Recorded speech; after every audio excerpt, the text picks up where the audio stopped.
Just a couple quick reminders. We can go ahead and advance to the next slide. That for those of you who don't know, CAP is now CalMap. And so same service, new name. And a quick reminder that anytime you have questions about any of your patients, you can call our 800 number that's listed there for pretty much real-time advice and consultation on how to address mental health care needs in the patients in your practice. You can also request a consult online at calmap.org. Also, there's a new platform now that allows you to watch recordings of prior webinars at your own leisure, and then to answer questions and get some credit. And the URL is there on the slide, and I believe one of our staff will go ahead and copy that and drop that into the chat for everyone so that you have access to it. So next slide, please.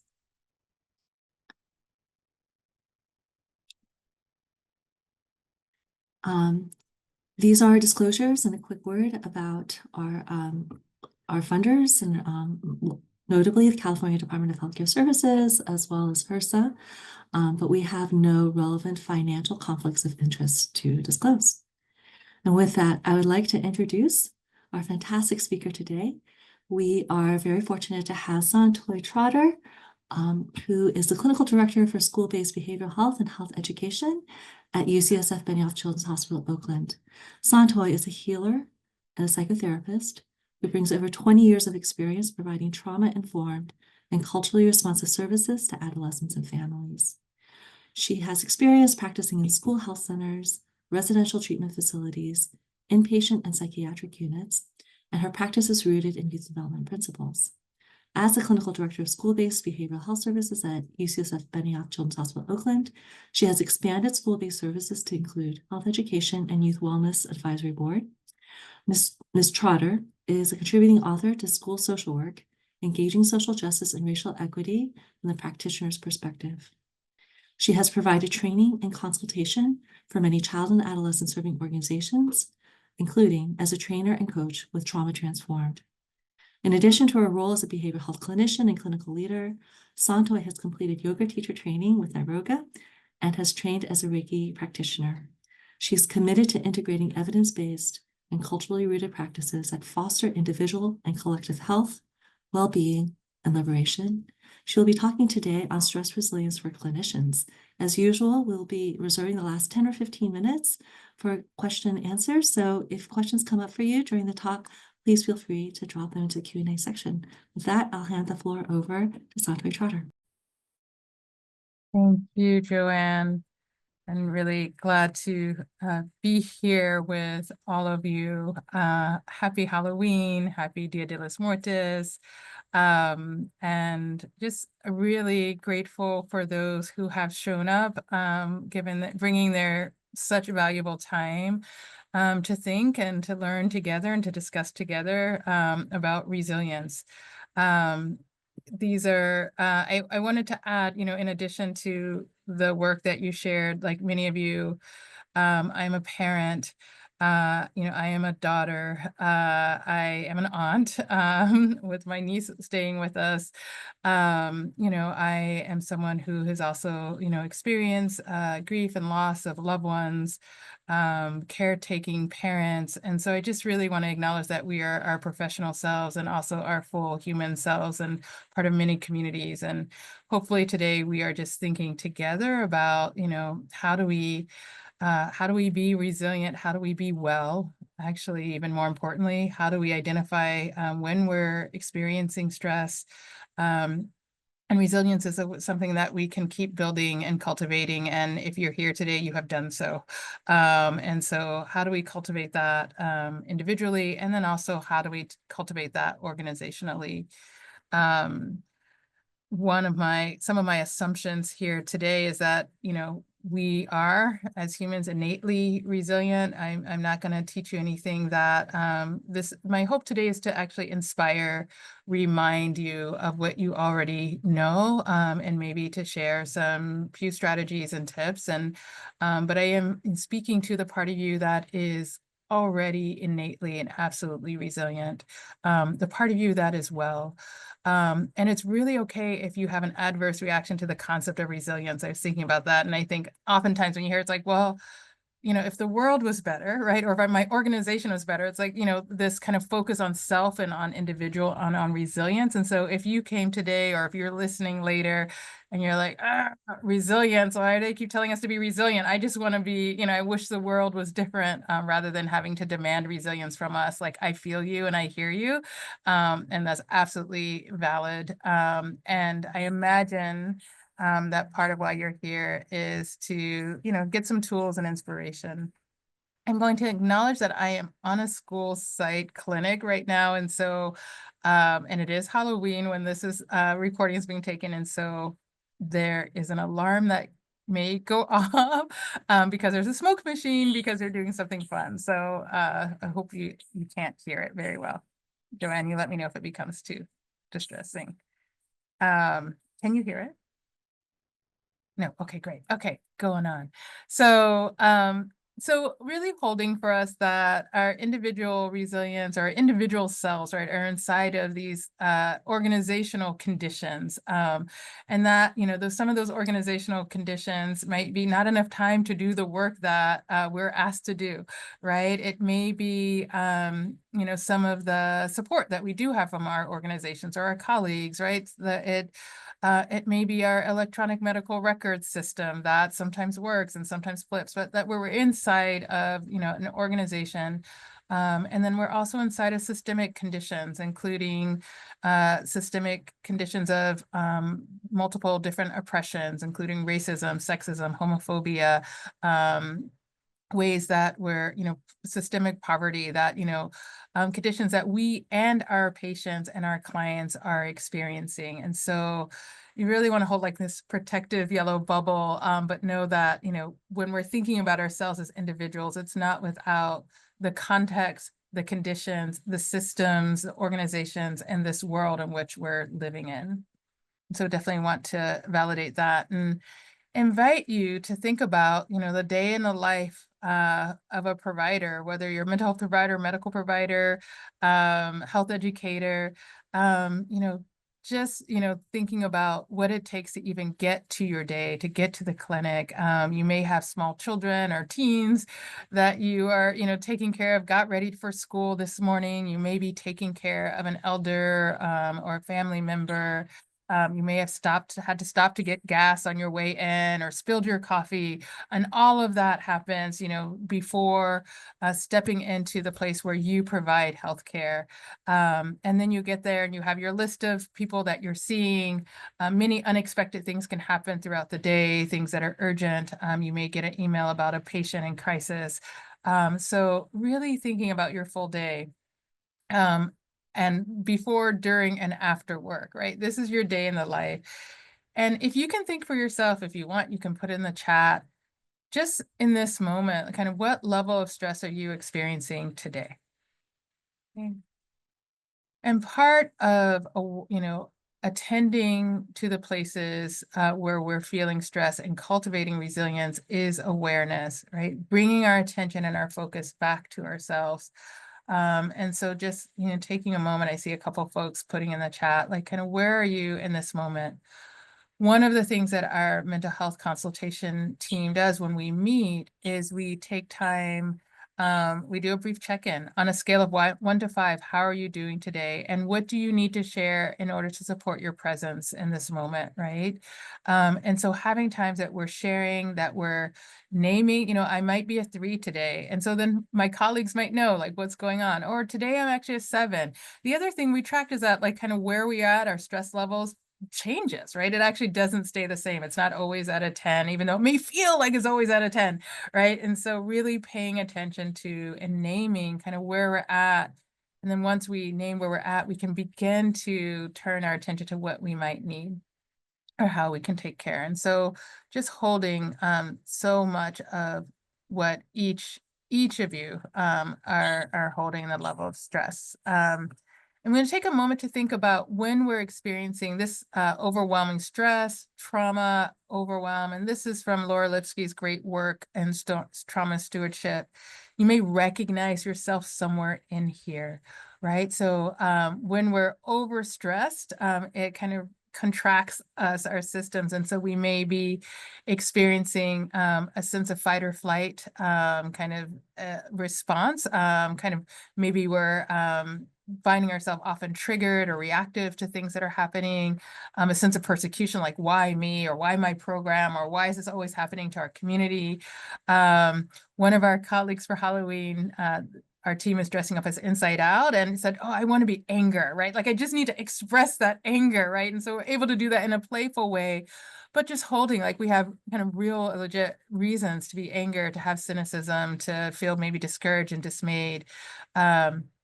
Right, holding that we have a negativity bias, right? And so that can get activated when there's things happening. And so it's more work to kind of see what's actually going well. I remember when I first saw this wheel, the sense of grandiosity, kind of holding a sense of, and I think like, oh, I'm a humble person, I'm a hard worker, but all this sense of like, well, I can't leave, I can't take time off, I can't go away because everything won't work, right? I'm the only one, I have to. And I was like, oh, that's a little bit of sense of grandiosity that I may be holding inside of a stressful organizational context, right? That like it's all dependent upon me. And so paying attention to those places where we may think like I can't actually take time off. I also want to hold this place of where addiction and behavior is a place where we move into numbing, and that might be alcohol or drugs. It could be caffeine. It can be exercise. It can be, video games or screen time. Addictive behaviors where that becomes a kind of that go-to, that way of checking out, and kind of gets in the way of our relationships or our work, and something to really pay attention to. And so I'm not going to read through all of these, but I do want you to take a moment and notice where one of these may have shown up for you. That sense that I can never do enough, or I'm always exhausted, I'm always tired. So what is resonating for you in this moment? Right? And notice that these symptoms, right, are symptoms of feeling overwhelmed. They're symptoms of experiencing high levels of trauma.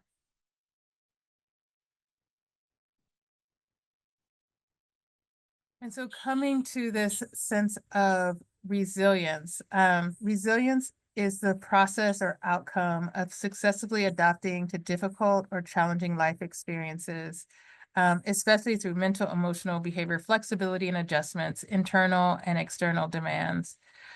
Really holding that resilience is adaptive, that it is ways that we shape to or cultivate a sense of kind of return to actually a sense of well-being.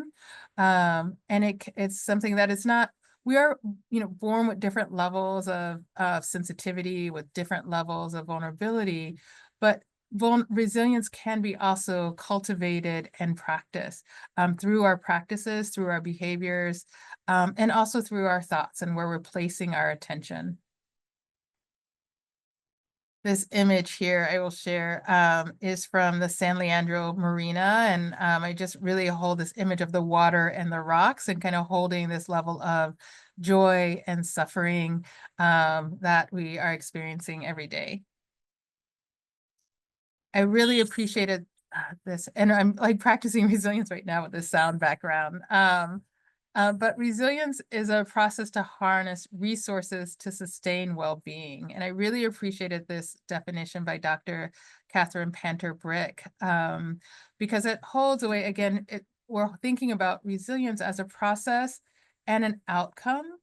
But really, one of the things we're doing when we're kind of feeling that sense of overwhelm or that sense of stress is what resources are available to us. So it may be time, right? That might be a resource that feels like we don't have enough, but how do we create time? Look at our, maybe looking at maybe right now, literally this week or next week, like I can't. But one of the things I've coached folks to do is look into your calendar, look like a month, the next 6 weeks, where can you actually create more space in your calendar, block it out, protect it, preserve it, right? And that, at least that that's coming. Right? I talked to a teacher about this recently. It's like, you may not have it right now. You may be exhausted for a few more days. And we can kind of get through it, but at least you now know that like, oh, I have this time that I've been able to protect. And I have something to that I'm looking forward to. It also may be, so that's kind of like creating a resource in the future, one other resource is sometimes just stepping outside, right? Stepping outside into the space, looking up at the blue sky. That is something that I have practiced, right? Oh, actually, I haven't been outside today. Let me actually step outside. Let's look at the sky, breathe in that red sky energy, right? Kind of knowing that like the sky is always changing. Let me take a moment to connect with that, breathing that in, feeling that, okay, now I can go back in, right? Just taking, there can be micro moments of harnessing resources to sustain our well-being. So take a moment, think about how you've done that even just today. You know, what's one resource that you've harnessed? It might be food, it might be water, it might be that yummy, yummy cup of coffee. Um, it may be seeing your children dressed up or the children walking today, like as you were on your way to work. And so I always want to remind us, like these things seem like, oh yeah, I need to eat, I need to sleep, I need to move. Yes, that's of course, of course. But when we're thinking about regulation, right, these are kind of immediate things to think about when we're feeling that sense of, oh, I may be at a 2 today in terms of my stress, I may be at a 2 in terms of how I'm feeling, or I may be at a 7 or a 9 in terms of my stress level. I may be feeling really disconnected or disassociated. Ask yourself these questions like, did I eat? Or is there a way that I can kind of cultivate and make sure that I have a nutritious meal? And when I'm saying eating, maybe eating something that, fruit, vegetables, high protein, eating something that's going to support your regulation and well-being, planning and preparing a meal to take, to work. Maybe, and yes, I'm going to lean in heavy on some of the parents. I remember the moments of like creating a beautiful meal for my child. And I was like, oh, wait, did I make a lunch for myself? Right. Kind of those moments of really treating yourself with that same care as you treat others. Throw a couple blueberries in your own lunch. But making sure, and maybe like grabbing a bar to eat, but did I eat? Am I feeling hangry? Let me take a moment. Make sure to get some nutrition. And if I do have food, maybe sharing some of that food with others. I shared half a sandwich with a colleague the other day. You didn't bring lunch, but I did. So let's, have that act of sharing and enjoying that together actually was a moment of kind of build some endorphins, right? Sleep can be so elusive, right? And it's so important. Um, and especially when our time feels finite or overfilled, sometimes, it's hard to like take a time to like maybe prioritize sleep. But this is so important to our well-being.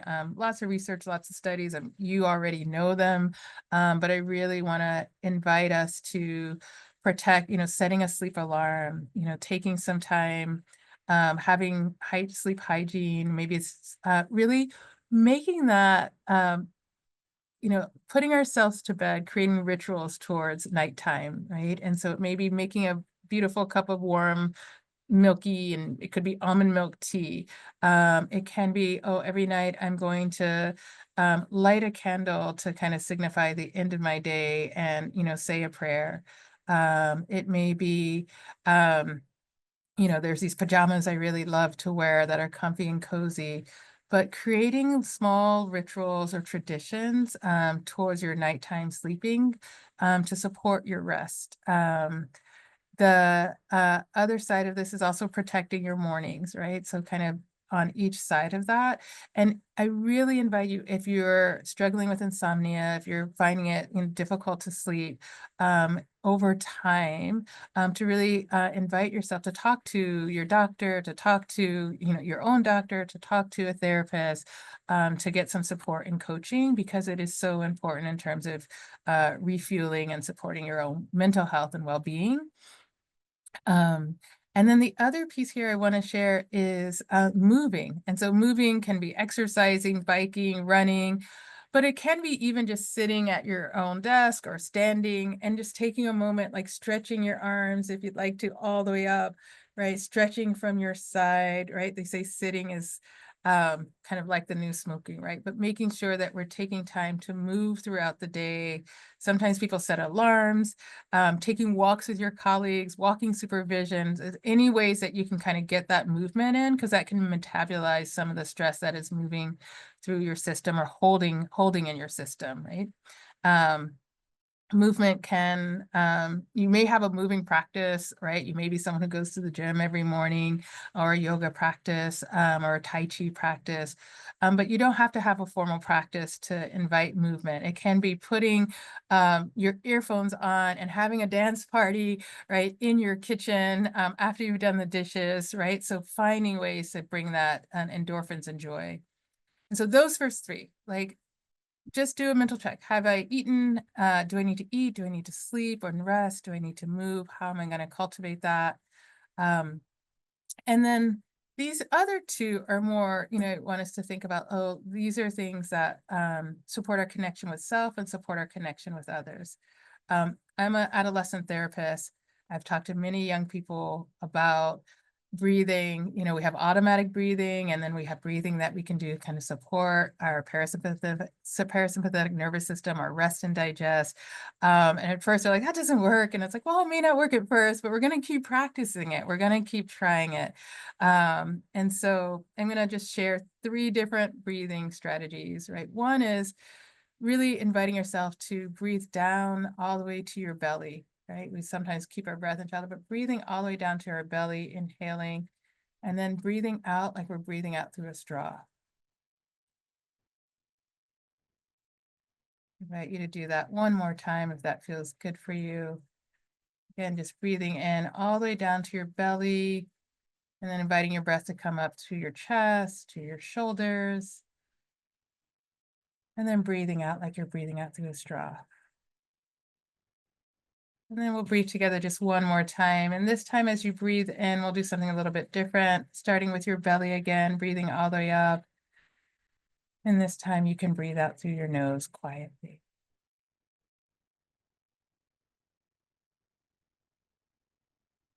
So just taking time, filling up our lungs, filling our body. A couple others that you may be familiar with is 4-1-5. So when our exhale is longer than our inhale, that also activates our parasympathetic nervous system, our rest and digest. So it may be breathing in 3 to 6, or doing breathing in 4, holding for 1, breathing out for 5. Right. So those are, and the last one is box breathing, which is kind of breathing in to 4, breathing out to 4, breathing into 4, breathing out to 4. So we're not going to practice all of those together, but I want to make sure that you have those as ways to support. And just a reminder, it may be that you have a place where you put something that just reminds you to breathe. I will show, I have a self-care on the spot pen that you may be able to see that is pinned to my board. And it says, has just 5 things. The first one is 1 to 3 intentional breaths. The second one is prayer. The third one is movement. Then it says affirmation or positive thought. And then the 5 is walk outside, right? And it's right there by my computer, just as a reminder. The last part I want to talk about in terms of regulation is connection. So as infants, we are not able to regulate for ourselves. We need someone, a caregiver, to do that. Over time, we begin to co-regulate with another, and through our developmental span, we are able to self-regulate. But co-regulation is always an important part of our regulation. And so really inviting folks to remember how important it is to build that relationship and connection with the team that you're working with, and then also to lean on your own community, your friends, community, family members that you have. But it can be, and again, in a busy clinic, as important as you making sure when you're coming in, walking through and saying hello to everyone, making those connections. And in meetings, creating some time that we can bring in our fuller selves, right? Like that we're not just doing business first, but we really do. Again, I said our check-in question is, what do you need to share in order to support you to be present? So we have a sense of what's going on in each other's lives. And during the COVID-19 pandemic, we began to practice a place of radical authenticity with each other, where we are able to kind of share and bring in and begin to hold and deepen our relationships and connections. Again, I want to just invite us to reflect on Laura Lipsky's work in trauma stewardship. And she really bases it as part of this in these five different directions. And the fifth direction being a daily practice of centering myself. And I will, and we'll do a centering practice together here, but I want to invite us to walk through these directions with her. And so the first direction is a sense of inquiry, cultivating a sense of, what is our why? Why am I doing what I'm doing? Both in terms of our work, but also in terms of maybe that level of rev or stress or overwhelm that we have. One of the things I really had to face for myself is, yes, I'm within a system that might be trauma react, may have some like overrun, maybe over demanding. Let me say that. That's probably the best way to put it. And maybe within a system that's over demand, but where is that also linking up with my own maybe workaholism or kind of stress, like kind of stress system, my own, like, where is it where I can actually make some changes inside of this, right? And so it's part of what's had me able to be here this long. It's like, oh, being able to look at where can I make changes while I'm also still kind of working to shift and creating places of inquiry and reflection. I can't say how important reflective practices are, and that might be, being able to reflect with our team upon the work that we're doing in a consultation process.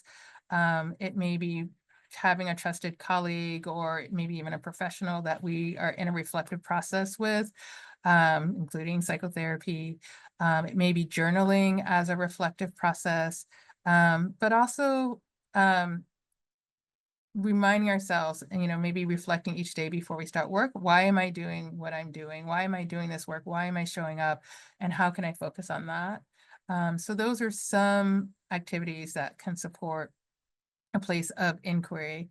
And there's more. You got to get her book so you can see more. Also choosing where we put our focus. So one activity we've done as a team is really holding, we're doing what we're doing, but if we could do anything else, what would we be doing? So part of that is reminding ourselves that we have choices here, right? Kind of what's our plan B? One of the things I learned from a colleague is that they were really into rocks and genealogy. The word just went out of my mind, but that's okay, right? So they were really into rocks and land and space. So like really thinking about what is your plan B? What are other things that you could be doing or that you want to do? Being able to think from cognitive behavioral therapy, what's a helpful other thought? Like this might be my automatic thought about the situation, or about this person, or about my colleague, or about this patient, right? Often it's maybe about our colleagues or about leadership. But what's another helpful thought, right? What are maybe some other thoughts that I could potentially have that might help me be more strategic? Maybe these other people around me are also feeling very overwhelmed and stressed and maybe not acting from their best place, right? That may be like cultivate a little bit more compassion for me. And really hold that everyone from a DBT lens, everyone is doing the best that they can in the moment, even though we're striving, right? There's a sense of acceptance and also change, even though we might be able to do better. So choosing where we place our attention, where we place our energy and our focus. Building compassion and moving south, right? Building compassion, community. One of the things that she invites us to think about is, what have our ancestors done throughout time to heal themselves and others? And what reminds me of someone who shared with me once during a difficult moment that we can do hard things. And I was like, oh, it was an elder. And I was like, oh, yes, we can do hard things. So thank you for that reminder. But more importantly, we can do hard things together. We can do hard things when we cultivate and build community and connection. One of the things our team does is we, intentionally have every other month some sort of wellness activity, and those wellness activities are voluntary. People don't have to attend. Try to create them as much as possible kind of overlapping or as part of the workday, so we need to adjust our schedules, but finding ways that people can come together, build community, compassion for each other and compassion for themselves. And the last one here is finding balance. So finding activities and things that we're doing outside of work. That might be, if you have time, it could be a martial arts class, it could be a pottery class, it could be rowing or taking swimming lessons or learning salsa. But anything that we do that's like, oh right, am this work, it's so important to me, but there's also so much more, that like we are multidimensional human beings. I was so happy to see, one of my medical colleagues say, oh, I'm doing a yoga teacher training. It's like, yay, I'm so happy you're doing that. Or maybe I'm just going to one class, right? But like things that you can do outside of this setting that support, remind you who you are, and let you kind of expand into these other parts of self. And it may also support you to kind of move some of the like the energy and the stress from work through. Um, and I also want to invite, when we think about balance, again, that place of finding a sense of gratitude, and a gratitude practice. And gratitude does not release us from or disappear that place where we're doing much needed change work, right? That is still a part of, I think, as health practitioners or as community members, we are working towards change. But so important to pause and to cultivate that, or take a moment to uh, remember the places of, what is working, what am I grateful for? I've shared before, I used to keep a list, like what are some things that I'm grateful for in terms of this job, and sometimes it's like health insurance, yes, dental insurance, I have that, but many times now it's like the amazing colleagues that I get to work with and partnership and kind of see on a day-to-day basis, who I have so much respect for and inspired by, right? So much gratitude for that. And so some practices could be, it's been shown, research has shown that it deepens our gratitude, kind of the impact if we write it down. So maybe just writing down 3 things that we're grateful for each day might be one practice, or even just in the morning, right? Thinking about 3 things that I'm grateful for. So I'm going to invite us to do a mindfulness practice together. And mindfulness is really just paying attention to the present moment on purpose. This beautiful image here is from Mount Shasta up in Northern California. But we'll do a mindfulness practice that is from the University of Michigan. And so if you have your cameras on, you can turn them off. Wherever you are, just take a moment. Allow yourself to settle in your seat. If you're laying down, you can lay down, but just feel your body's connection to the surface that is holding you up. To know that that surface is connected to the earth, right? And that the earth is abundant and nourishing, has so much goodness for you and for all of us. And as you take a moment to get comfortable for your seat and adjust your body, notice any physical sensations you're experiencing. As you notice where your body touches your chair, notice where your feet touch the floor, and notice your breath as it enters and leaves the body. Where is the sensation most obvious to you?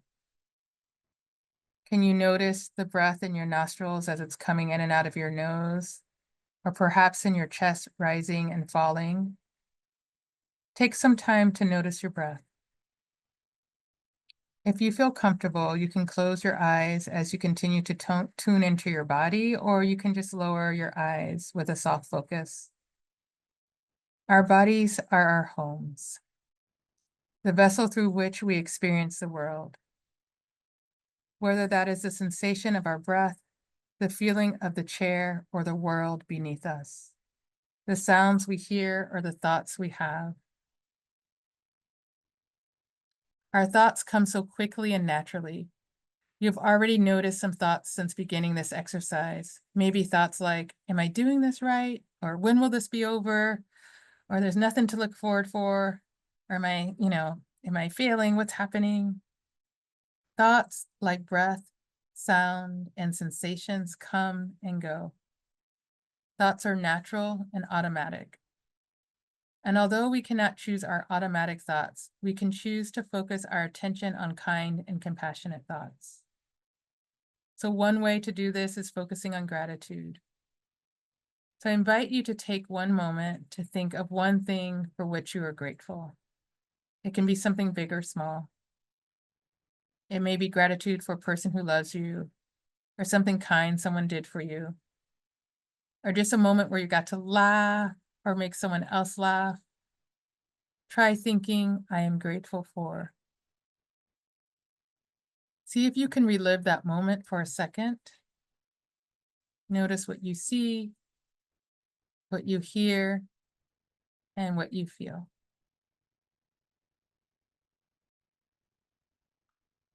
Now I invite you to turn that gratitude towards yourself.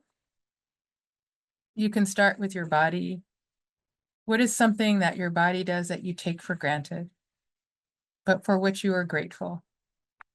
Maybe it's a way that your body can move or an ability you possess. Try thinking, I'm feeling grateful that my body can.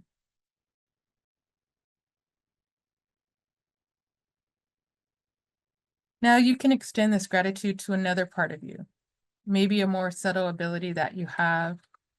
Gratitude towards yourself for the ways you handle difficult situations, or for your kindness, or your dedication to justice, or for being hardworking, or for caring for siblings. Think about some of your abilities that you typically take for granted and try thinking, I am feeling grateful that I.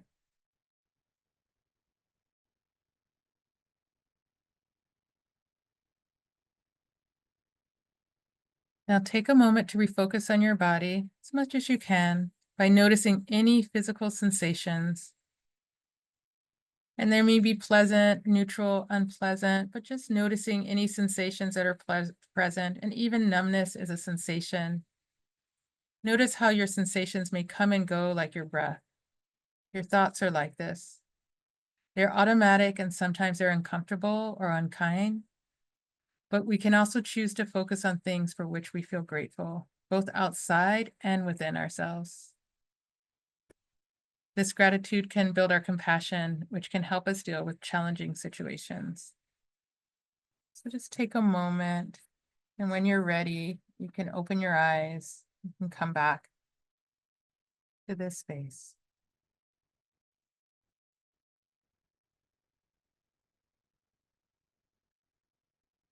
So taking a breath, we want to just invite us to shift to thinking about ourselves and then our organizations. And when we're in systems and working with patients and clients and communities, right, that are experiencing pain and suffering, we also are experiencing that alongside and with them.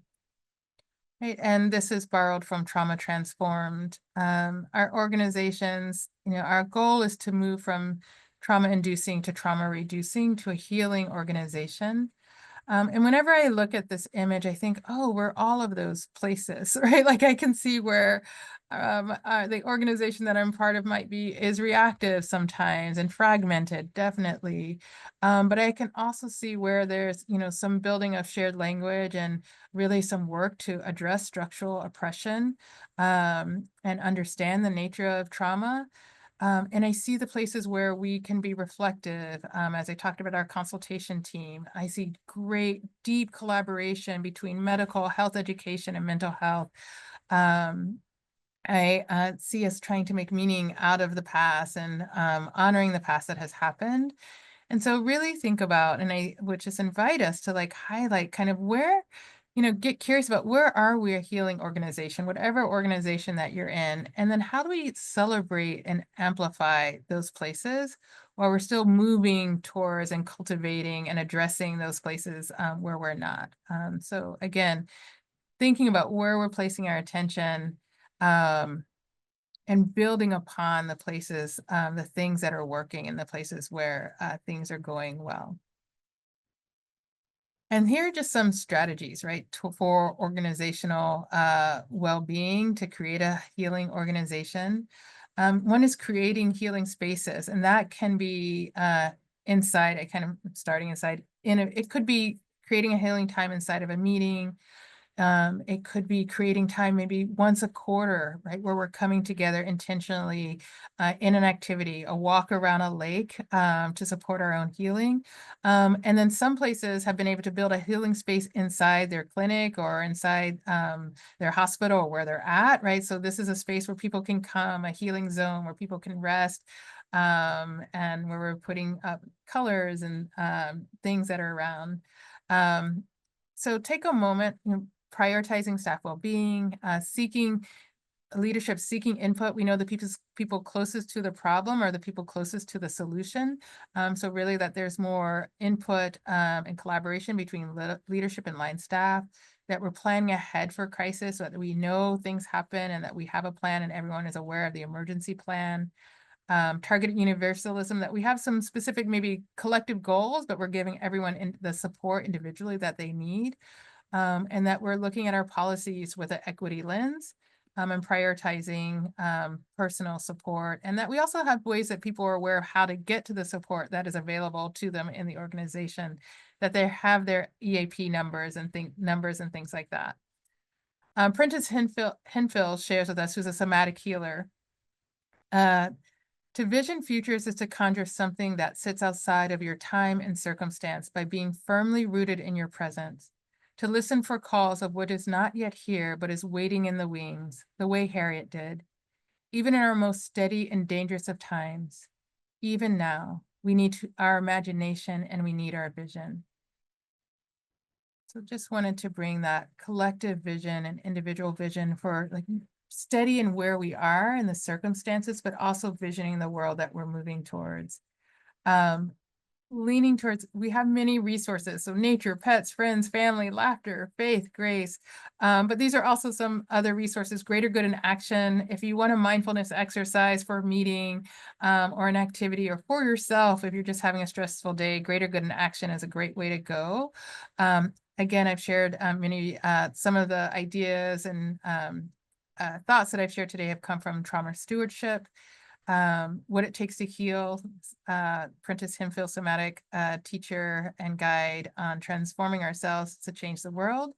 And Onward, which is a great resource for educators, but I think it really does also apply in our clinical setting. If I think about kind of workforces that are on demand all the time, working under high levels of stress, educators and health providers. So I want to make sure to just remind you again, here's some tiny survival guides, simplify where you can, make sure that you laugh, have time in nature, clarify your intentions, making sure you're metabolizing your experiences.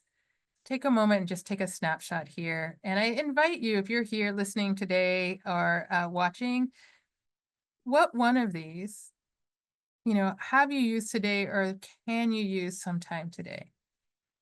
What can you set attention to try for the next month? Or maybe, as we're moving into, the next 3 months towards the end of the year, next 2 months towards the end of the year, what can you practice? We're going to have some time for discussion, but I do want to leave you with one more sharing. And this is a blessing by John O'Donohue, Banach. And again, I invite you to take a breath. On the day when the weight deadens on your shoulders and you stumble, may the clay dance to balance you. And when your eyes freeze behind the gray window and the ghost of loss gets into you, may a flock of colors, indigo, red, and green, and azure blue, come to awaken in you a meadow of delight. When the canvas frays in the crutch of thought and a stain of ocean blackens beneath you, may they come across the waters a path of yellow moonlight to bring you safely home. May the nourishment of the earth be yours. May the clarity of the light be yours. May the fluency of the ocean be yours. And may the protection of the ancestors be yours. And so may a slow wind work these words of love around you, an invisible cloak to mind your life. So now I just invite you to take a breath. And I'm going to stop the screen share.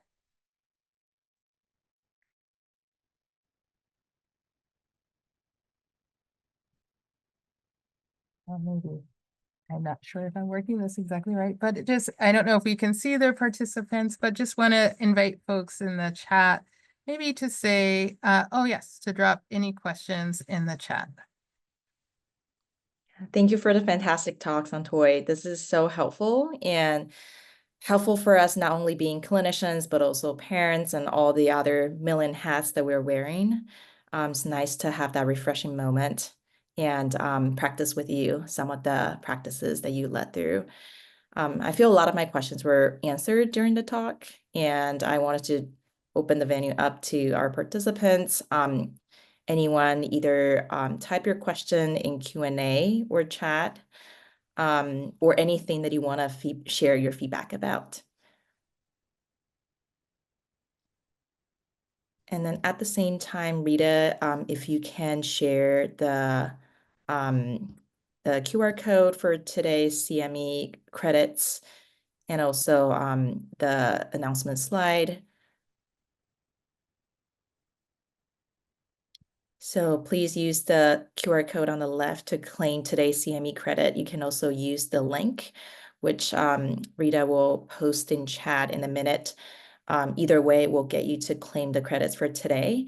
Now, CalMat webinar is on first, third, and fifth Thursdays.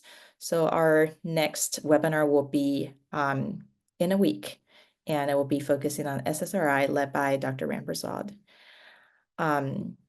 We're turning back to our questions and our webinars today. Personally, I have a question, and I saw that there's one question in Q&A too. I wanted to pivot that one to you, Saun-Toy. Lisa asked, what advice do you have about organizational stress, and how can this be addressed? Yeah, thank you, Lisa, for the question. One of the things that I think is really, some of the practices I shared earlier, but really kind of identifying kind of where's your locus of control. So part of that is, identifying kind of one of the things that is like, okay, where can I have impact? And it may be, we're working within an organization, but hopefully you're also part of a team. And so maybe it's like, okay, what practices can we cultivate as a team and build community while also sharing with, so that's one first, like, it's really like, where do I have control? Where do I not have control? And there might be places where I have control, where you have control, where you also have, you may not have control, but you have influence, right? So I do want to like hold that we do have influence in terms of our organizations, but maybe starting with where do I have control, and what's out, and so where can I start there? I mean, one of the things that I've seen, today was, there were two colleagues who said, we don't play anymore together as a team. We don't. And so they helped organize, a Halloween breakfast, that, many people came in costumes, and there was like games and fun and ways to connect. And there's such a culture, it's so needed. I was like, oh, this is the medicine that we needed, was just a way to play together, and to, notice people coming together in community.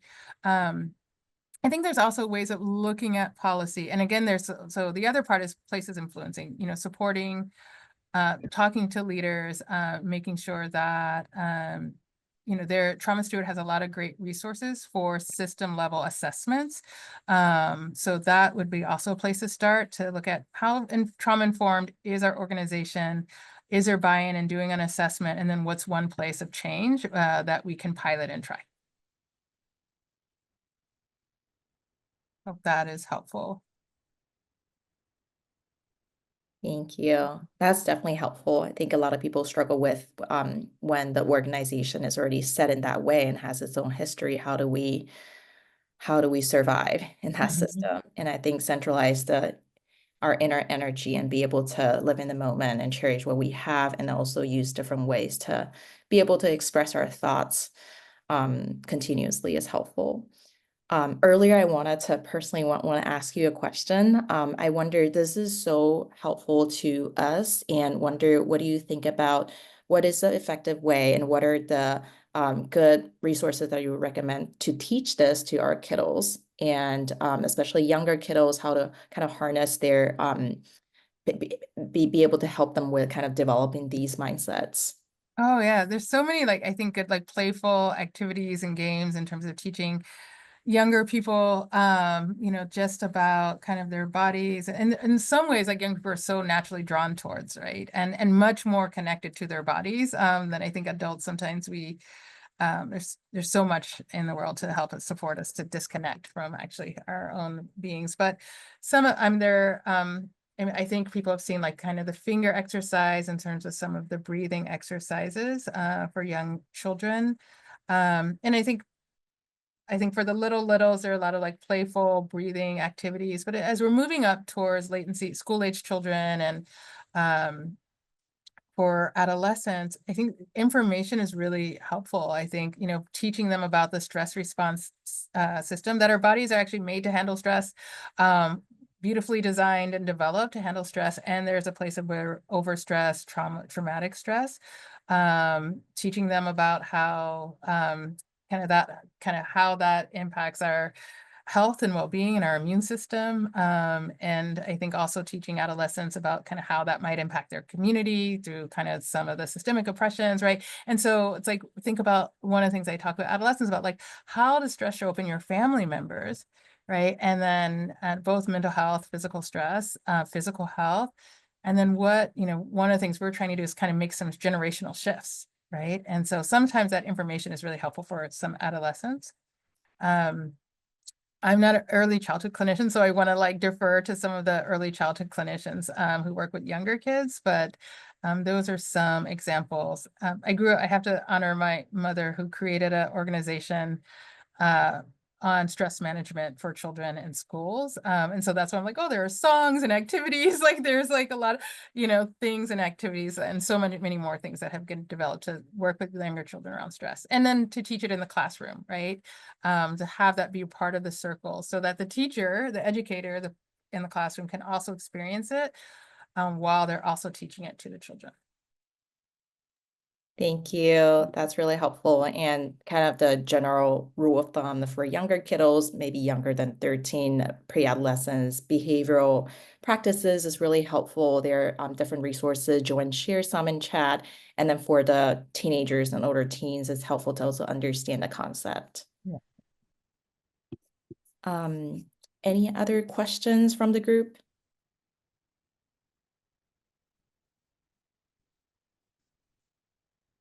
Okay.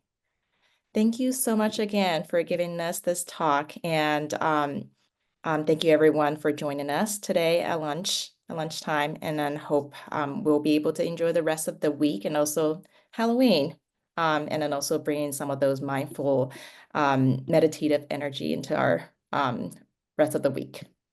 Take care and see you on November 7th. Thank you so much. You take care. Bye-bye.